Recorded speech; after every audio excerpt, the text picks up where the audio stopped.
Buenos días, buenas tardes, buenas noches. Le habla Fernando Garzón Orellana. Dirige este programa denominado Solidaridad a través de un canal alternativo de la Unión Nacional de Periodistas, sección Guayas, dirigidos por el licenciado Richard Sellán. Hoy nos corresponde dar un tratamiento muy especial porque está relacionado con un sorprendente testimonio de navegación, secuestro y encarcelamiento en Israel de una ecuatoriana de la flotilla Agasa. Ella es Nicole León Avilés. Y gracias a un encuentro que se hizo con ella vía Zoom, en donde pudimos obtener comentarios y criterios de una extensa, se explayó en las anécdotas, en los hechos y reflexiones muy importantes. Fue un encuentro propiciado a través de este programa y con el auspicio de la Unión Nacional de Periodistas, por supuesto, del Comité Unitario de Solidaridad Ecuador con Palestina y de la Unión Ecuatoriano-Palestina. Vamos entonces a entrar en este nuevo mundo, el mundo de una ecuatoriana que fue secuestrada y encarcelada en Israel. La siguiente, por favor.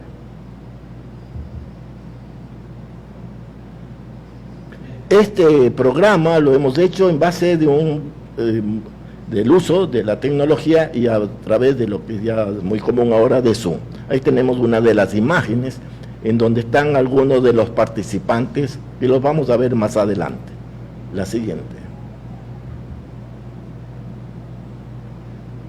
Ese del listado de los que intervinieron en el programa, previo a un análisis que se hizo con las diferentes organizaciones, de los cuales vamos a tener la oportunidad de ver la respuesta que Nicole le hizo a estos compañeros y compañeras.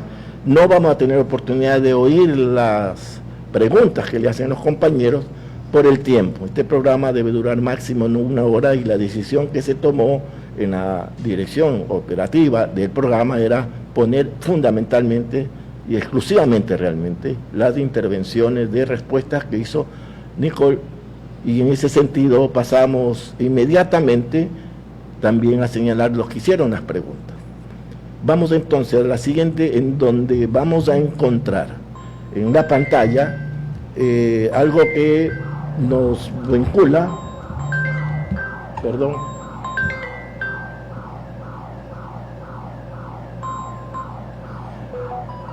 una llamada, que nos vincula a una grabación de la primera intervención en donde tuvimos la oportunidad de hacer una introducción y Nicole de León hace una presentación un poco ya más extensa de lo que es ella. Veamos entonces la grabación, por favor, Pedro.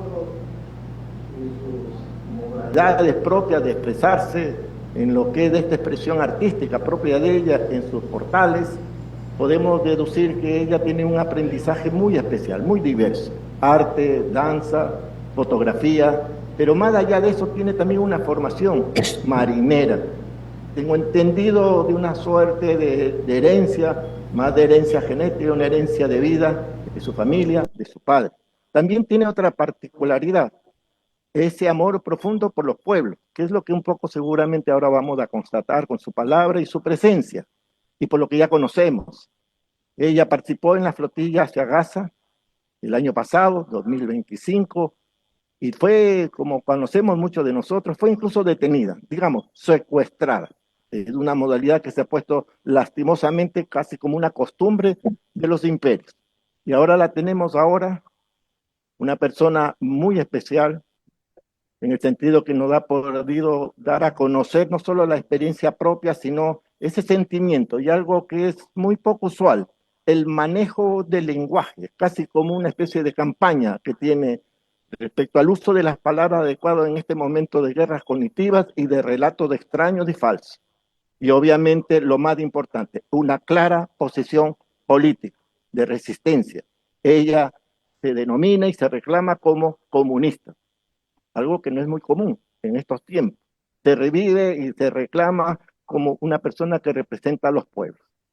Pues bien, con esta pequeña introducción vamos a dar paso para que un poco la misma Nicole nos pueda transmitir quién es Nicole León.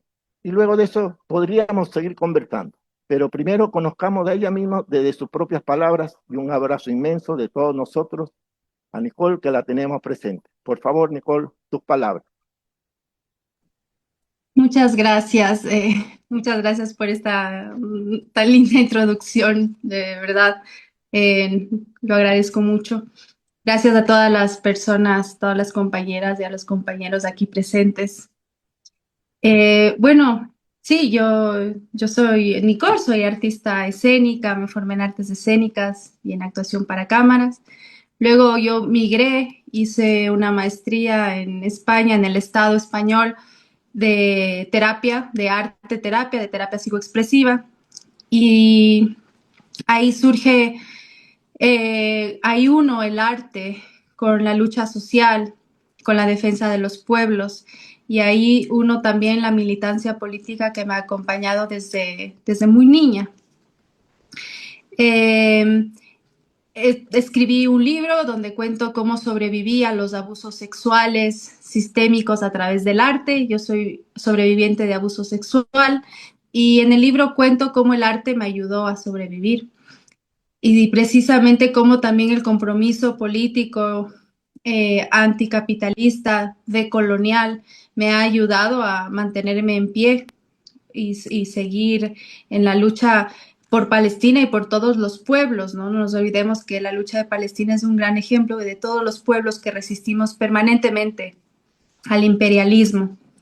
Así que para mí, cuando me ofrecieron ir a la flotilla, yo soy marinera también, soy marinera por necesidad, porque cuando yo migré era indocumentada, entonces no tenía, la primera vez que migré fue a Estados Unidos de América.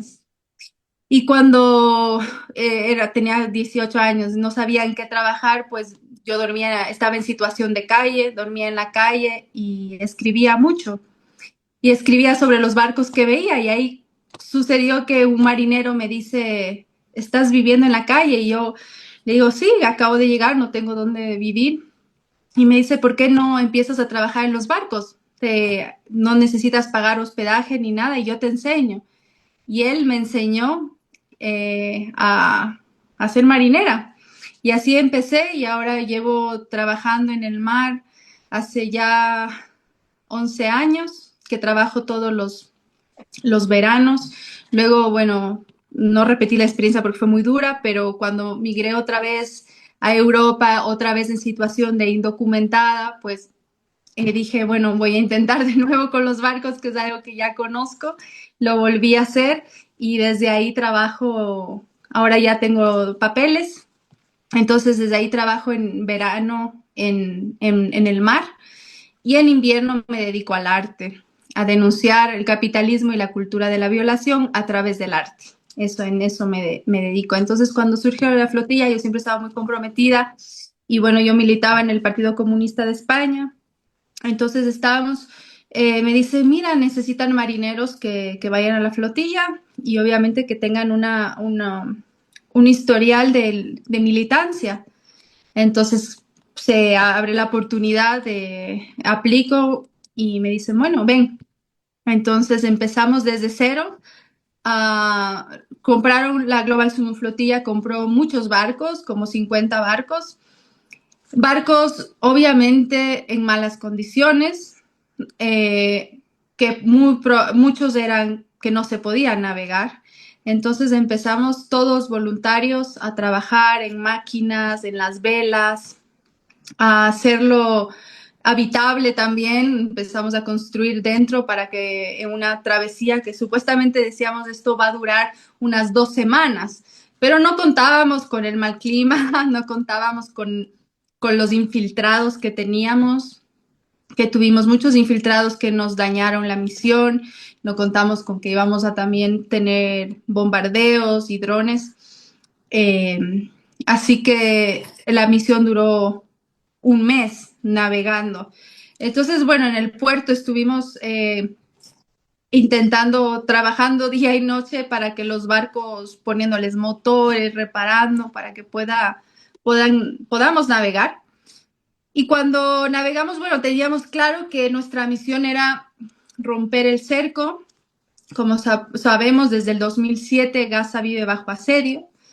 Eh, ya hoy en día 2,1 millones de personas están confinadas por una decisión política criminal, ¿no?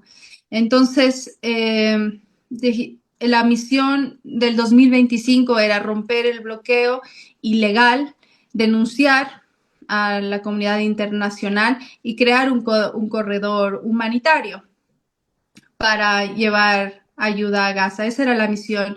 Digamos que de esto lo que conseguimos fue romper el cerco mediático, que se logre hablar de Gaza, y la flotilla sí fue uno de los grandes aciertos que tuvo, fue romper el cerco mediático, con todas las movilizaciones en todo el mundo, y que la gente pueda hablar más de Palestina y saber. Y bueno, saber algo que muchos ya sabemos que pasa hace años, pero que para muchos es algo nuevo, y por eso tenemos que continuar esta lucha y seguir hablando y enseñando también. Entonces, cuando llegamos, cuando estábamos navegando, teníamos posibles escenarios. Nosotros estábamos preparados, yo soy parte de la tripulación, entonces estábamos preparados para posibles escenarios, que era intervención, que es el secuestro, bombardeos, que era muy poco probable, pero aún así tuvimos, porque recordemos que en el 2010, cuando que intentó zarpar una flotilla desde Turquía, Israel bombardeó los barcos y mató a más o menos 40 personas. Entonces, que eran activistas turcos.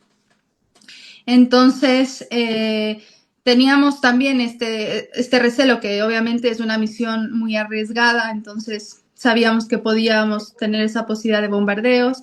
Y luego, con el tiempo, cuando fuimos navegando, cuando se nos dijo que nos iban a considerar terroristas, y esto también aumentó la posibilidad de que existan mercenarios que nos maten. Entonces, cada vez que nos íbamos acercando más hacia Palestina, era más, el peligro era más fuerte, con muchas cosas que cada vez teníamos noticias nuevas. Y lo curioso es que yo fui la primera en saber que nos iban a secuestrar. Imagínense, compañeras, compañeros, cómo es el gobierno que tenemos ahora, que si a la primera que le llegó la noticia de que íbamos a ser secuestrados fue a mí, y fue desde el consulado de Israel, de Ecuador en Israel. Me mandaron un mensaje diciendo que me están esperando a mi llegada a Israel. Claro, yo lanzo la alarma al comité central, que no tenían ni idea de que ya nos iban a secuestrar, o sea, no sabían, y dicen, pero ¿cómo? Tú, o sea, ¿cómo es posible que a ti te llegue un mensaje por Instagram? Le digo, pues imagínense qué tan aliado es mi gobierno para que ya sepan que estoy ahí, y que me están esperando. Entonces ahí lanzamos la alarma a toda la flotilla de que tenemos que activar el protocolo de intercepción. El protocolo, ya nos venían acompañando drones, ya habíamos sufrido los bombardeos, habíamos perdido ya barcos. De los 50 barcos perdimos como 6 barcos, bueno, en total como 10, pero en navegación 5. No hubieron muertos, afortunadamente. Tuvimos 2 personas con paro cardíaco, justo cuando bombardearon las embarcaciones y dañaron la proa, la parte de adelante del barco. Entonces, aún así, nuestra convicción fue mucho más fuerte, es decir, tenemos que seguir. Las condiciones de los barcos son terribles. Obviamente, no tenemos baños, no tenemos agua potable, es decir, que todo utilizamos con agua del mar. Hacíamos guardias para manejar el barco. Se dañaba el GPS porque los drones hacían que perdamos la señal, que nos quedemos sin señal del GPS, entonces se nos dañaba el timón también y teníamos que estar navegando a mano, o sea, como se navegaba antes, haciendo guardias con el timón, cada 4 horas cambiando de timonel. Y así nos manteníamos, obviamente, y estábamos ya bastante, muchos enfermos, otros preocupados, asustados, las condiciones cada vez eran peores, pero nada, nada, absolutamente nada se compara con lo que vive el pueblo palestino día a día. Así que seguíamos adelante.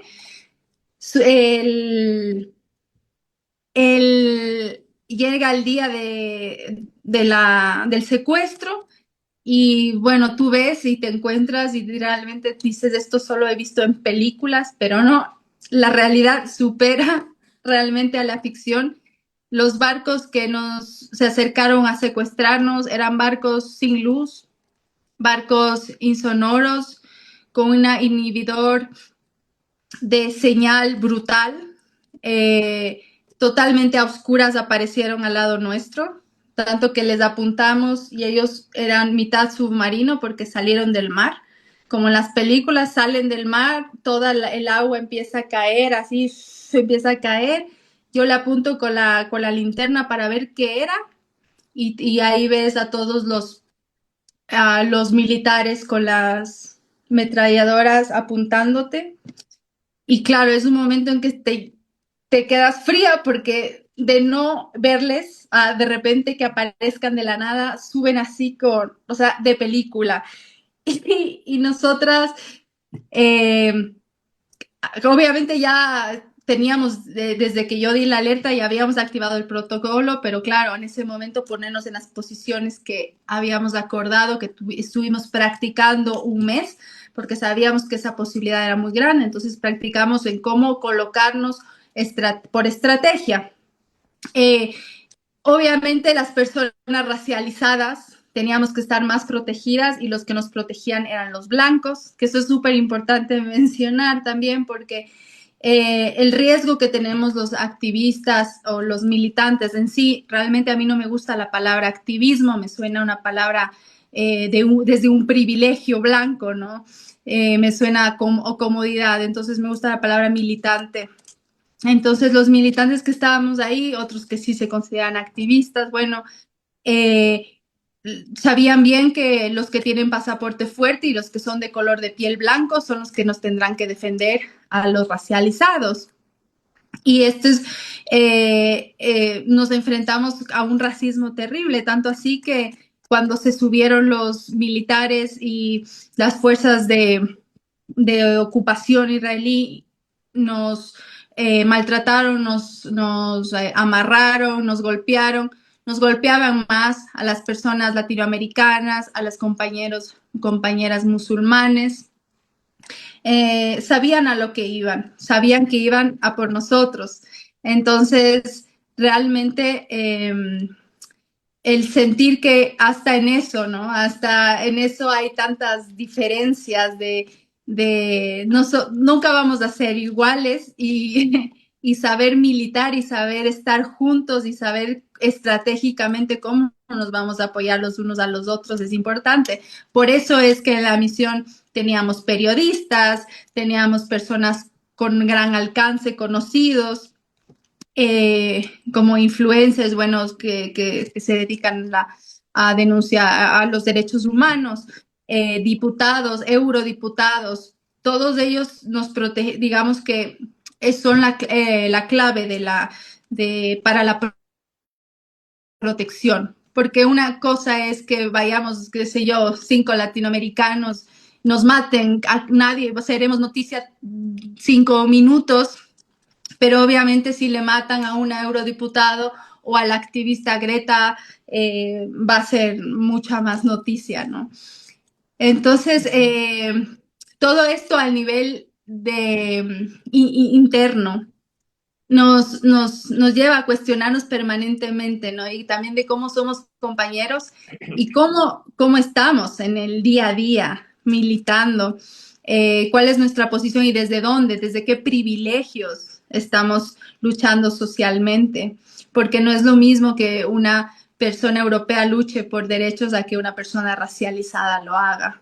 Entonces, eso es importante hasta saber con tus compañeros, ¿no? Y yo creo que esta experiencia como la flotilla y de militar en la flotilla para mí me lleva a una gran reflexión y es que cada uno tiene que tener una conciencia de dónde viene, de dónde va y una conciencia de clase, una conciencia porque saber que no todos navegamos desde el mismo, con el mismo viento ni desde el mismo puerto, para poder protegernos entre nosotros.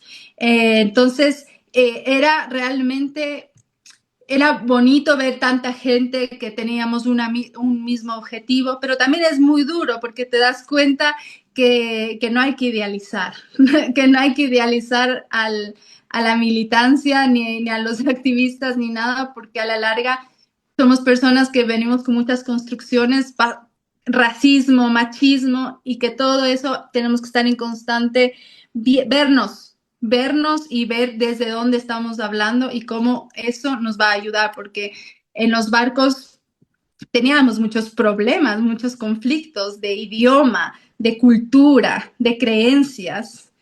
Y, y saberlo llevar yo es algo que aprendo mucho, que me he llevado de esta experiencia, es eso, ¿no? Aparte de, de cuestionarme constantemente desde dónde estoy hablando, desde qué posición y desde qué privilegio estoy habitando en el mundo. También el hecho de ir a las cárceles y cuando nos secuestran, cuando nos secuestran y la violencia que vivimos, ¿no? De a nosotras, latinoamericanas, personas racializadas, afrodescendientes, nos taparon los ojos y nos amarraron. A los europeos no. Entonces, nos tapan los ojos, nos amarran. A otro, ya le digo, son muy racistas, o sea, y cuando se acercan a mí, me quitan el collar amazónico, que yo siempre llevo un collar puesto en las orejas, y me arrancan, me lastiman el cuello y me dicen que no quieren indígenas en su país. Van donde mi compañera colombiana, la golpean, nos golpean no solo por ser latinoamericanas, sino también por obviamente estar ahí, ¿no? Porque para su perspectiva a nosotros nos han lavado el cerebro. Entonces siempre era como, ¿y quién les está pagando? Y jamás. Y tú perteneces a jamás. ¿Por qué estás aquí? No te das cuenta que ellos son los asesinos y todo. Bueno, te intentan lavar el cerebro, nos llevan a las cárceles donde estaban los palestinos, les quitaron de las celdas para que nosotros entremos. Cuando nosotros entrábamos a esas celdas, olía a muerto, a sangre, balas, las paredes rayadas y compañeras que entendían lo que estaba escrito eran personas palestinos presos que escribían todos los días oraciones y todos los días frases de resistencia para para obligarse a seguir adelante, ¿no? Y tachaban como calendarios, tachaban día a día iba pasando. Ellos hacen, con la poca comida que les dan, con las cortezas del pan, hacen como joyas, como pulseras. Con las cortezas del pan hacen pulseras y tienen escrito, dicen, esta pulsera va a ser para cuando yo salga para mi hijo, o para mi esposa, o para mi hija. Entonces, a lo que entramos ahí, nunca nos dejaban de apuntar con la metralleta, siempre nos apuntaban con el láser, los perros, el gas lacrimógeno, y nos torturaban, no nos dejaban dormir, nos tenían de pie, nos golpeaban las piernas cuando intentabas acomodarte, porque obviamente estar de pie cansa, entonces quieres acomodarte y te golpean las piernas para que mantengas la misma posición. Y lo más horrible realmente es que se acercaban y decían, nosotros somos más inteligentes que ustedes porque ustedes prueban la tecnología con ratones, nosotros probamos con palestinos. Y te hacían ver videos, nos obligaban a ver videos, pusieron una televisión grande en el patio donde te obligaban a ver videos de cómo les torturan, cómo les matan, cómo les vuelan la cabeza. Y cada vez que intentabas cerrar los ojos o mover la cabeza hacia un lado, te presionaban los ojos así para obligarte a abrir o te golpeaban.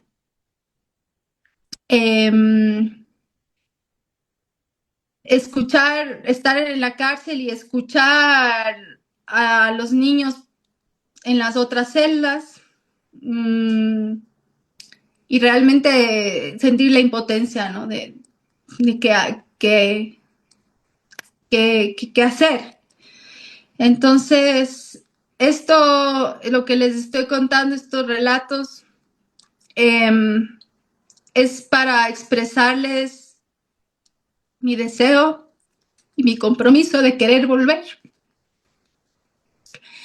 Porque no es suficiente. Y para mí es importante expresarles a ustedes porque a la larga son mi gente. En Europa yo he pasado muy sola. No sabía que había una comunidad en Ecuador que podía apoyarme o que estaban pendientes de, de esta misión. Nunca me imaginé, ni siquiera lo pensé, porque para mí fue ir y hacer lo que tenía que hacer. Y estar reunidos con ustedes ahora y saber que me apoyaron o que apoyan la causa y que les mueve lo mismo que a mí. Las ganas de querer volver a reafirmarme y decir, ahora hay otra misión. La misión es llegar y quedarnos. La misión ahora ha cambiado porque no llevamos solamente periodistas y esto, llevamos personas que sepan de arquitectura. Córtalo.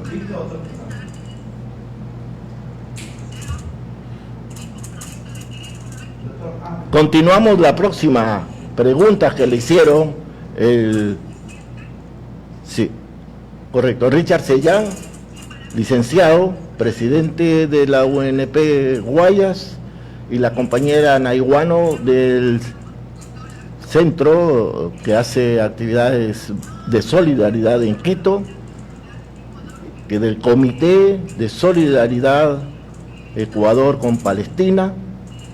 Y en base de las preguntas que ellos hicieron, vamos a tener las respuestas de Nicole. Por favor. Si nos puede dar un comentario o una respuesta a las dos intervenciones. Gracias. Claro. Bueno, con respecto a la primera intervención, primero agradecerle todas sus palabras, me llegan mucho, muchas gracias. Realmente, como usted menciona, es una acción internacionalista. ¿Se me escucha? Sí. Es una acción internacionalista, exactamente. Eso es lo importante de esta misión y de todas las misiones en las que estamos. La importancia del internacionalismo en nuestra comunidad, en toda nuestra militancia, con el pueblo palestino y ahora con el pueblo de Cuba. Yo creo que cuando me embarqué, lo primero que tuve muy presente fue de dónde vengo, ¿no? Estas raíces de comunista y internacionalista por los derechos humanos, por la vida en sí, por realmente el tener muy presente que por qué hago todo esto, creo que es muy importante, porque cuando tú siento que no he tenido una vida fácil, como les comenté, he sido víctima de abuso sexual sistémico, entonces a mí eso me ha marcado mucho en mi vida. También el darme cuenta que no es solo algo mío, sino es algo social, darme cuenta que mi realidad de mi infancia, de mi clase social en la infancia, me marcó mucho también, hacía que mis padres no puedan estar conmigo por tener que estar horas y horas trabajando para estar estresados, no llegar a un salario y por eso estar sola. Entonces, realmente todo esta vida que te hace pensar, claro, soy consecuencia de todo lo que he vivido. Entonces, eso te hace actuar, ¿no? Eso te hace actuar, a organizarte y te lleva a la acción política. Eso por ese lado. Y con respecto a la pregunta de Jenny, realmente te puedo decir que el arte a mí es lo que me ha salvado. Como escribí en mi libro que se llama El grito de mis heridas, cómo sobreviví a los abusos sexuales a través del arte. El arte te reubica como herramienta política colectiva. Entonces, el arte te lleva a es algo tan poderoso, es una herramienta que te llega al inconsciente. La arte terapia, que es lo que yo utilizo como para gestionar y también para ayudar a procesos a personas de migración o personas en abuso sexual, o personas de traumas, de guerrilla, de todo esto. Utilizo el arte como porque es una psicología no tan invasiva. Cuando tú vas a un psicólogo, digamos, tú tienes que sentarte y decir lo que te pasa y a veces no tienes ni idea de lo que te pasa, entonces no sabes qué decir. Pero el arte Ya ciérrale va nomás. al inconsciente. Bien, esas han sido las palabras de Nicole y ahora vamos a escuchar la respuesta que le dio la pregunta de Anastasio Gallegos, es rector de la Universidad de Santa María, teólogo y un compañero de muchos aportes a todos los campos de la sociedad. Muy bien, vamos a escuchar la respuesta de Nicole. Gracias. Somos personas y por eso tenemos que estar en constante viéndonos hacia adentro, viendo cómo actuamos, cuestionándonos de nuestras formas de habitar el mundo, de reaccionar. Creo que eso es súper importante para ir relacionándonos y realmente crear una militancia consciente, que no solo sea de un ratito, ¿no? Crear una militancia consciente para hacer acciones políticas que transformen de verdad y no solo se queden en la fachada. Bueno, ahora estoy creando la delegación ecuatoriana. Lo que necesitamos es difundir esto de la delegación ecuatoriana, que Ecuador sepa que tiene su delegación en la Global Sumo Flotilla, que voy a navegar nuevamente y que la gente se una a ser parte de la Global Sumo Flotilla. No necesariamente, no tienen que navegar, no es obligatorio. Lo que pueden formar parte es haciendo las campañas, recaudando fondos, porque ahora lo que necesitamos es recaudar fondos para...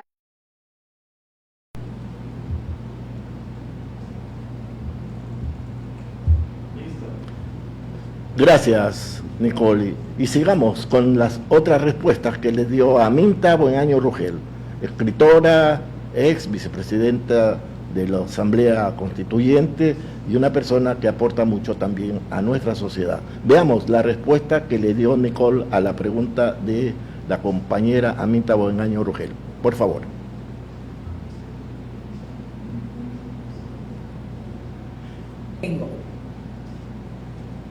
Gracias. Claro, gracias. Mira, en la flotilla, en los momentos, sobre todo en la noche, es muy crítica la noche, no dormimos, es bastante guardias en turnos, los drones, los bombardeos. Bueno, la tensión es terrible.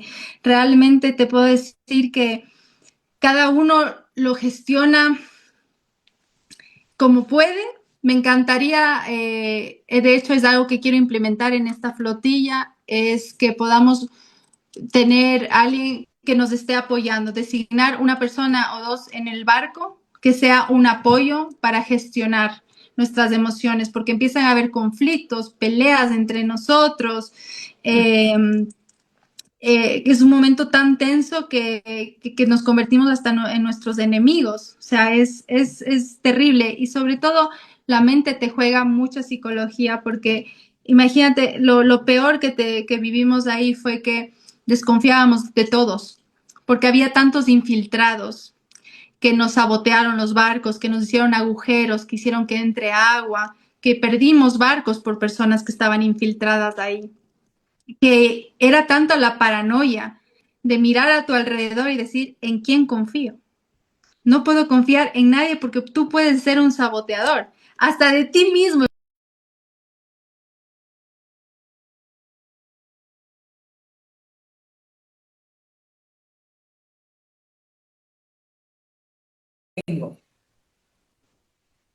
Gracias.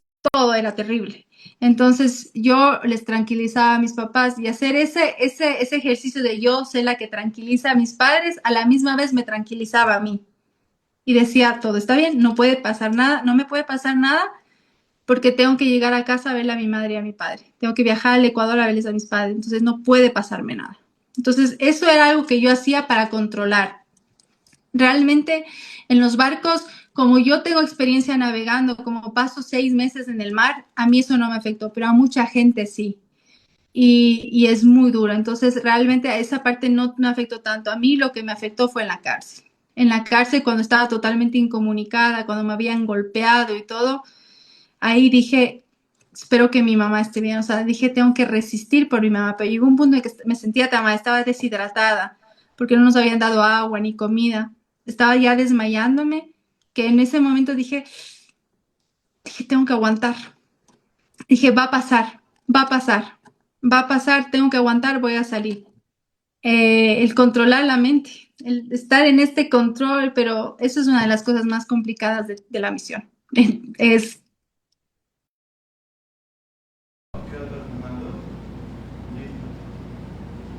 Continuamos entonces con nuevas respuestas y la final que corresponde a la participación de la compañera Vía Viteri, quien representa a la Unión Ecuatoriano-Palestina, capítulo Patagonia. Vamos a ver la respuesta que le dio la compañera Nicole en este momento. Gracias. precisamente lo que acabas de decir.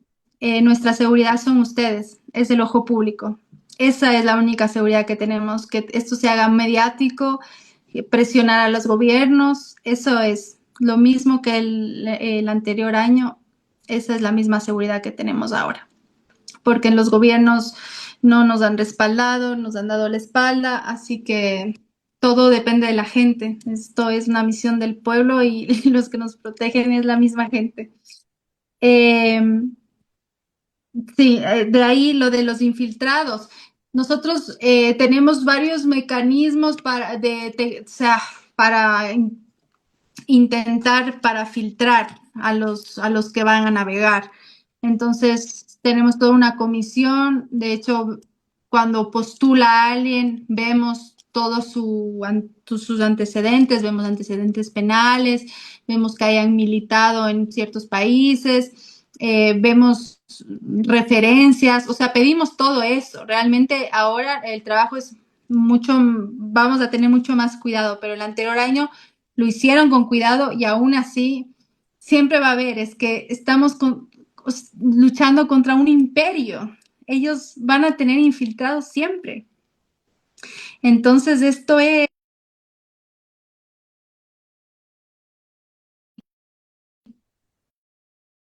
precisamente lo que acabas de decir. Mecanismos o sea, para intentar, para filtrar a los que van a navegar. Entonces, tenemos toda una comisión. De hecho, cuando postula a alguien, vemos todos sus antecedentes, vemos antecedentes penales, vemos que hayan militado en ciertos países, vemos referencias, o sea, pedimos todo eso. Realmente ahora el trabajo es mucho, vamos a tener mucho más cuidado, pero el anterior año lo hicieron con cuidado y aún así siempre va a haber, es que estamos luchando contra un imperio. Ellos van a tener infiltrados siempre. Entonces, esto es así. No hay forma realmente de garantizar que no hay infiltrados y de nuestra seguridad. No hay forma. Gracias. Bien, pasa la última como una reflexión final, por favor. Ahí tenemos un comentario de otro de los compañeros que nos acompañó, Jorge Cáceres. Y además tenemos también una necesaria difusión y denuncia de lo que pasó en un intento realmente diabólico, diríamos, cuando se atacó al Centro Cultural Iraní, en Quito. Ahí están las imágenes. Y con esto un agradecimiento inmenso a Nicole, y que ese viaje es el viaje de todos nosotros, a través de ella y la delegación del Ecuador a Cuba primero, la flotilla Cuba, y la flotilla luego a Gaza, que les acompañe todo el cariño y el amor del pueblo ecuatoriano y de todos los hombres y mujeres democráticas y progresistas del mundo. Gracias.